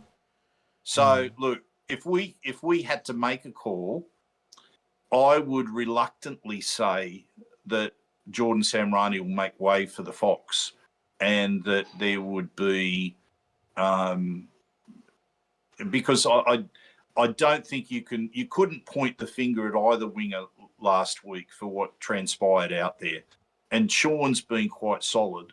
I don't think he's been the issue in the first 2 weeks. Yeah, he's actually put his hand up and done some tough stuff. So. Not to say he's not flawless, because he had that stupid escort penalty, which I hope he got drilled on in the review for the boys. But I think on basis of things, he's been pretty solid. Another question from Avin, which sort of ties to those disconnects between training and the game. He's saying, is line speed an issue at training? And I would hazard a guess, 60s, that it isn't. I would say that on the training paddock, the boys are looking pretty sharp, but the problem is that they're not transitioning to the game for whatever reason. That was one of the very first things that they worked on when the preseason started, line speed, because they believe that the Eels' defensive problems start and near end with what the line speed is. Because if you don't, first of all, the line speed is not just getting up off the line, it's actually getting back into position so that you can get forward off the line. So if you're slow getting back into position, you're not going to be able to be fast off the line when the attack's rolling there. If you see where, and it also comes in with that the ruck speed too, doesn't it? Like the quick play the ball. If you're letting a team get that roll on where you're not, and maybe we have to use the word wrestle, but if you're not slowing up the ruck legally, if you're just letting them get that really quick, ultra quick play the ball, your defence line's not back in position. So they're not able to get off the line as quickly as they need to. If they come forward where they're not quite back in position, you're going to give away a penalty for a start. But what's normally happening is when that quick roll-on's happening, they're catching the players still moving backwards. So line speed is both getting back into position as quickly as possible, then getting off the line as quickly as possible. And then what you do is that ultimately cuts down the decision-making. It makes the decision-making less complicated because time's on your side if you get off the line. You've not got an attack running at you where you're being rushed into defensive decisions. You get to do all the communicating and the movement, like it. So, yeah, it hasn't been an issue at training. It's been one of the first things that they sorted out. But like other aspects of what they've worked on, we're seeing that it's been challenging for them to translate it from the training track to the match day. They had a bit of success with it in the first trial, but it's sort of disappeared, hasn't it? And I guess that's the trouble when you've got some of the senior players that have probably played under the old BA, and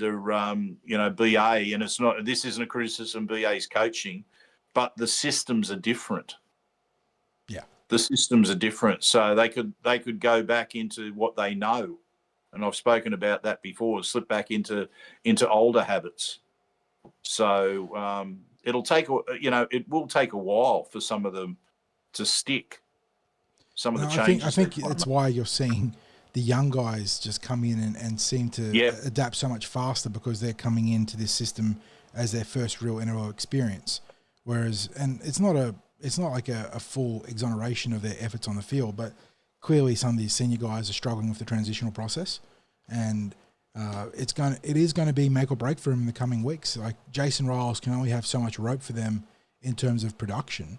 And we'll certainly cross that bridge when we get there. But yes, there is definitely something being lost in translation for the senior players right now in terms of these new systems.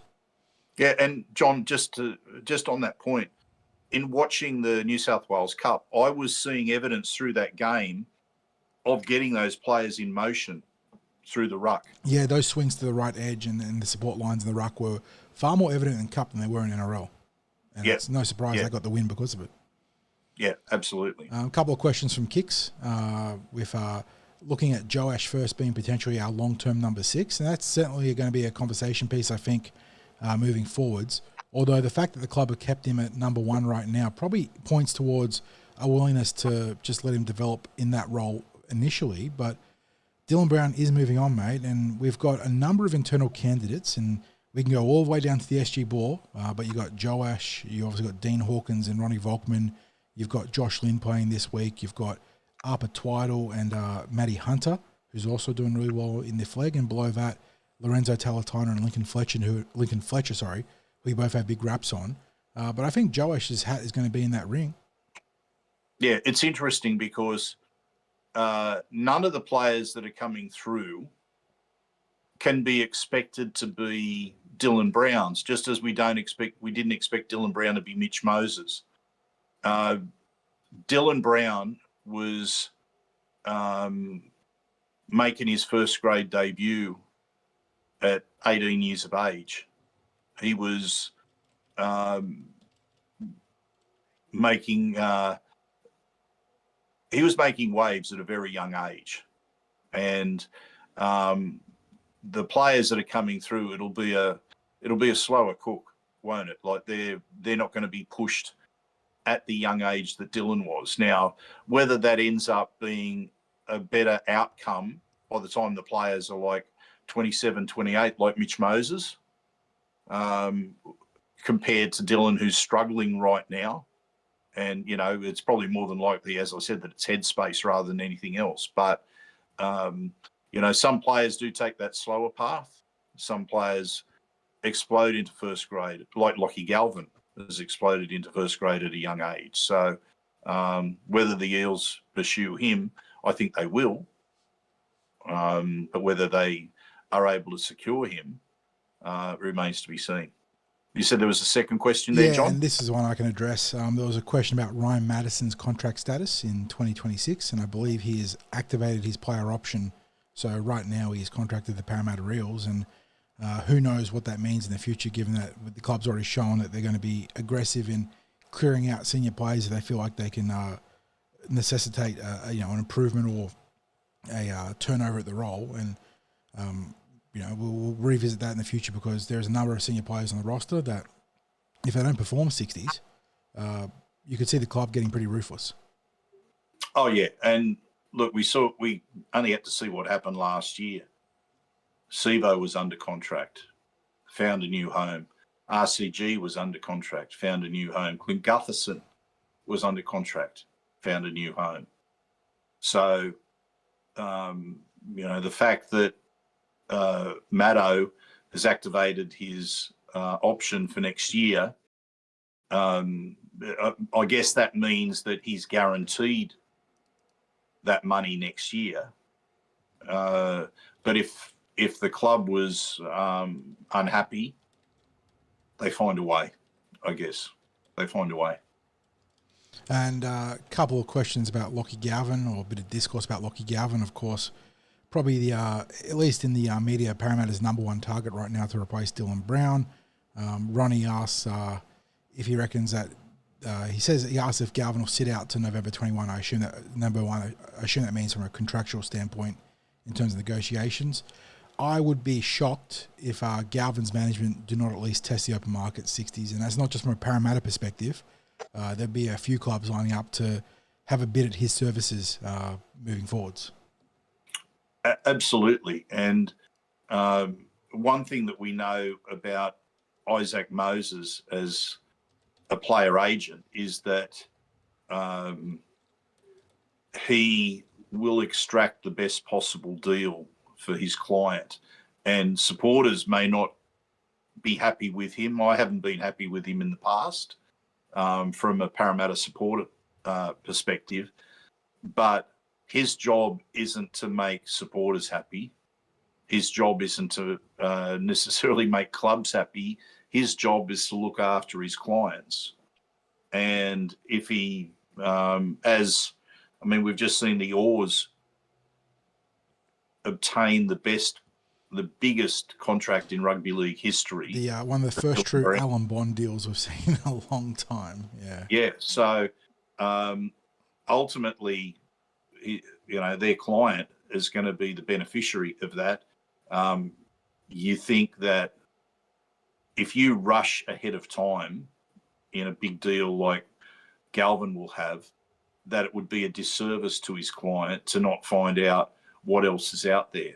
And it's just a matter of being a little bit patient, because he only has to wait till November 1 at the end of this year to start fielding the offers. Informally be fielding offers right now, because that's how the game is, right? We know that, maybe it's not the Eels, but there's going to be people in contact putting out very unofficial offers on the table. That is part and parcel of the game.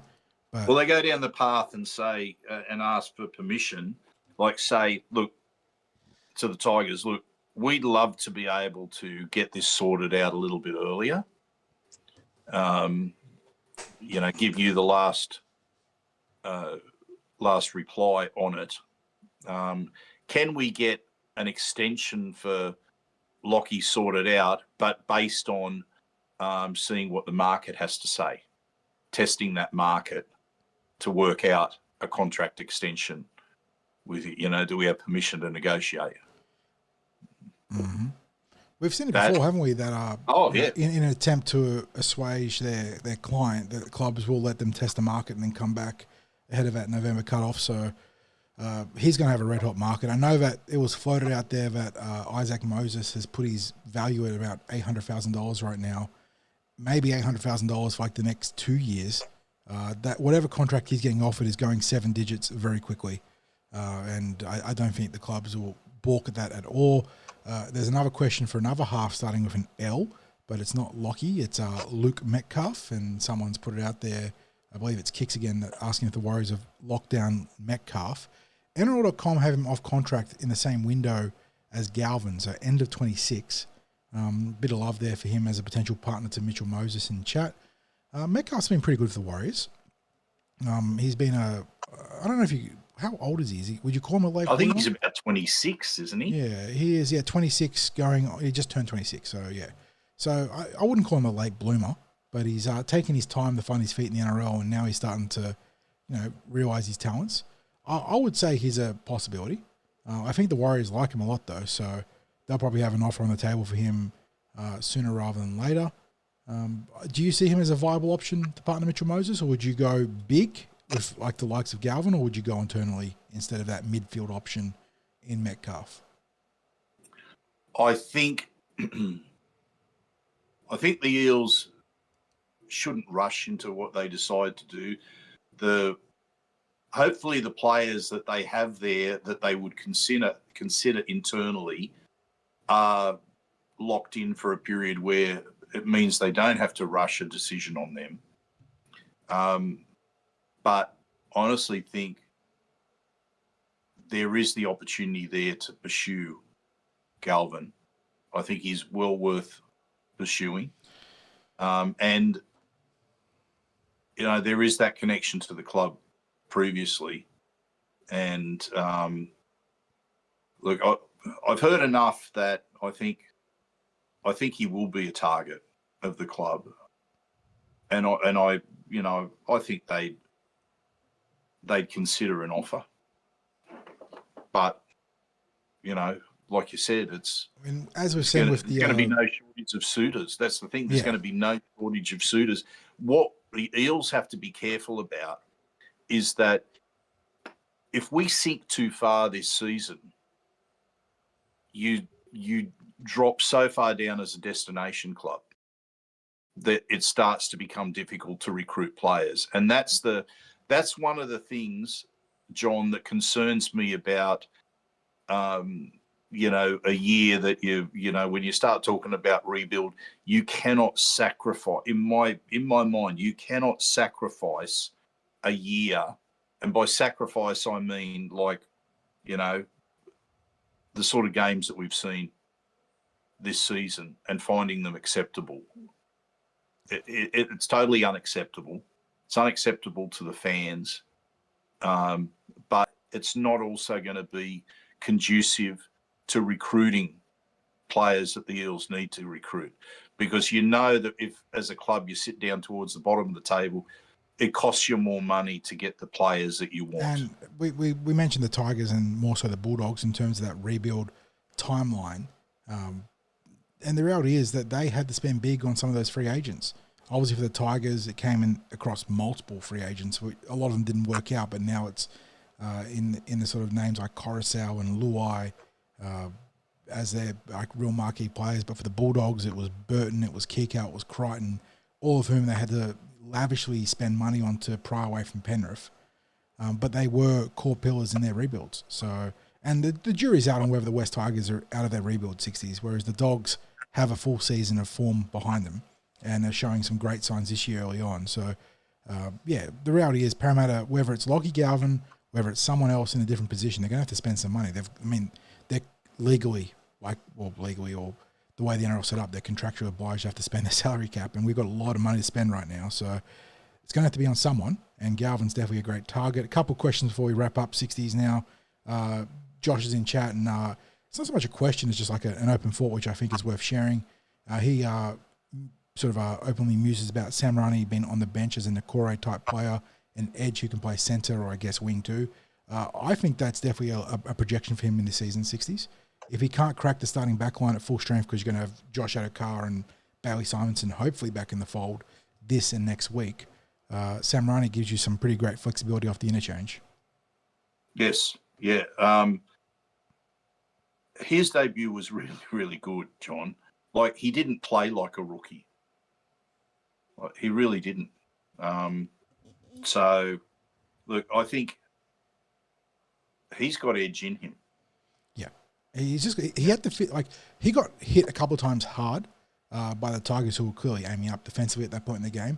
He just bounced back up. He's got the physical build to be able to contend with those sort of carries. And I think, there is definitely in our best 17 as people develop, I think there is definitely a strong case that he could be there sooner rather than later in this roster. So definitely someone to watch. The fact that he's still being named this week, I don't know how it works in terms of NRL regulations. It's beginning to feel like the top 30 and the dev slots are more of a guideline than an actual restriction in terms of roster building. But I'm glad that he's still in the mix, and I think that he'll be playing a lot more first grade this year. Who else was there? I saw a question from Jem. Good to see you in chat, Jem. Thanks for turning out. She asked, I think, in relation to Galvin, that would the Tigers release him for 26, given that he is contracted end of year?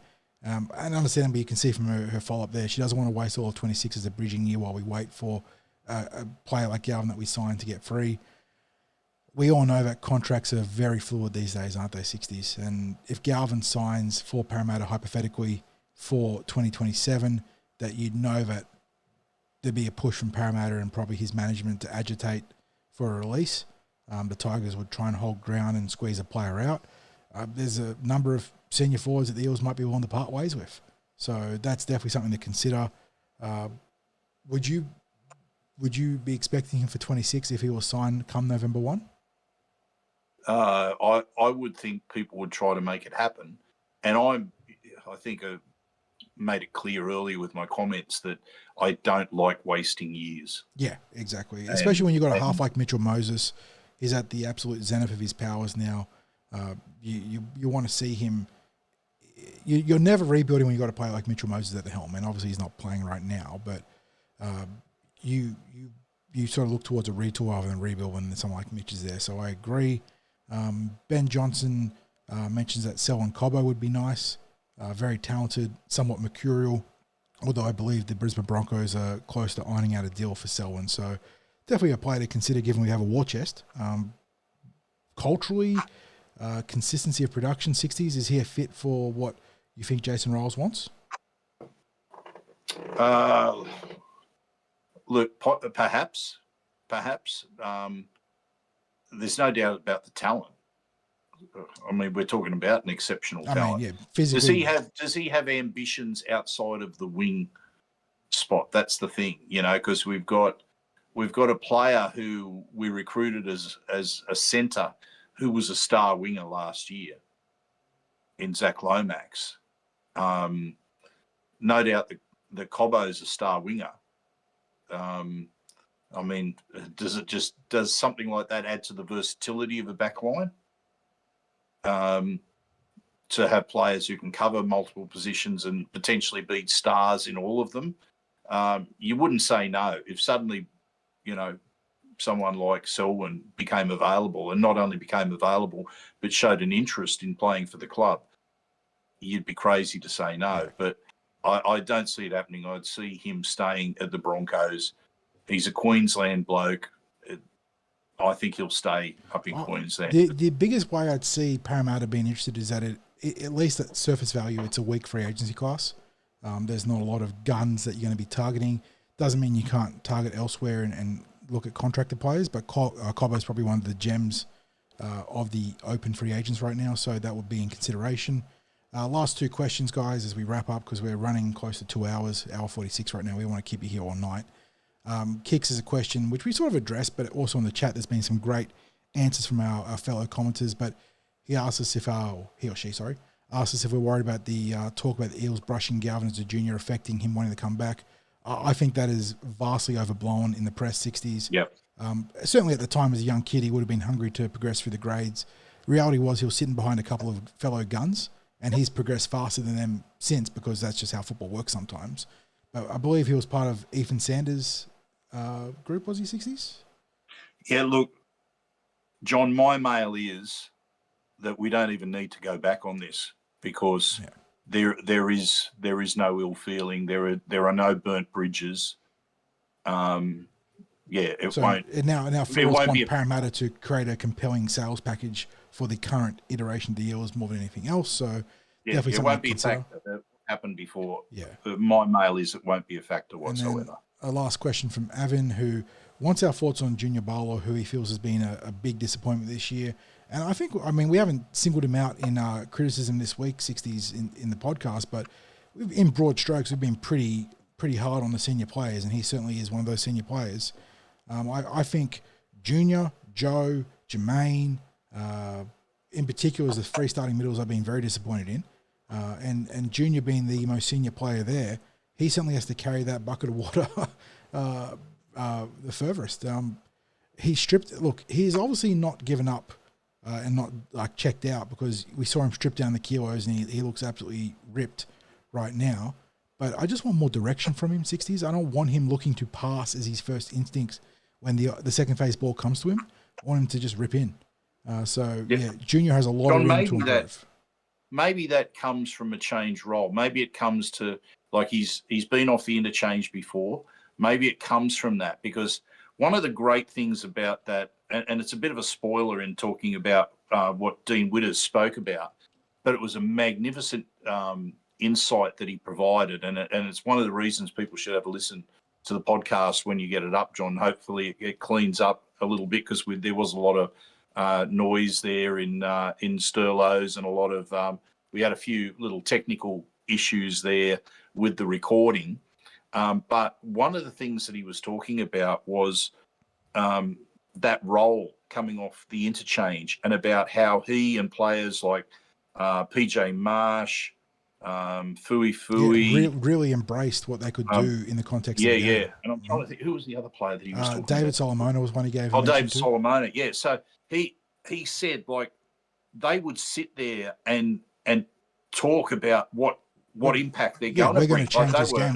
We're going after this player, or we're going to do this. Yep. We're going to turn this game around. And they were, as a package, one of the most dynamic, bench set of players that we've seen. So it was great discourse there.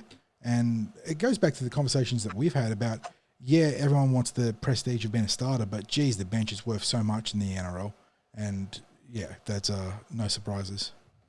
Oh, look, I actually would hope that maybe they can get Dean Witters in to talk to the interchange players, just mindset, or maybe hear a recording of our chat with him and what he says as their attitude as interchange players, how they took pride in that role, how they saw themselves as game changers that would, take a game by the scruff of the neck when they came on there.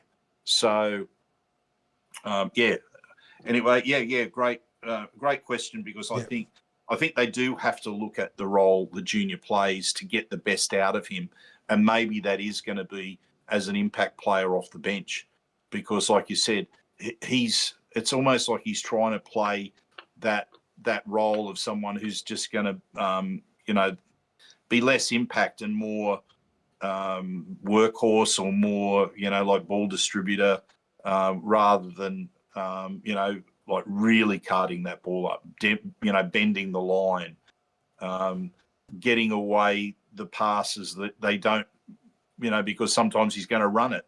Sometimes he, just wants to bend the line, and then it makes that offloading game of his more dangerous, because defenses don't know, is he going to throw everything into the charge at the line, or is he going to be looking to ball play? It's the same principles as what makes Mitchell Moses and Nathan Curry such dangerous halves. Is if you present the threat of the run as your primary or initial course of action, you develop the secondary and tertiary options, which is for junior ball playing before the line and then offloading through contact. And for Moses, is obviously passing and kicking. But if they have to respect the fact that you're going to rip into them and tear through the front line with the ball in hand, then you open up other opportunities. But right now, it feels like Junior's in betwixt and in between with what he wants to do, and he is thinking about the pass or the offload before he's thinking about running through someone's face.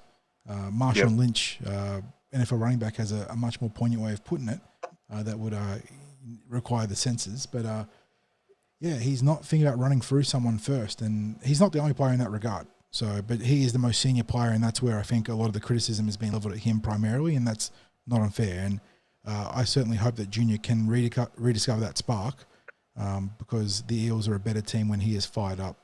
On that note, 60s, I think we'll wrap it up there. Fantastic. Can I throw a quick question to our viewers? No, this is for the future, right?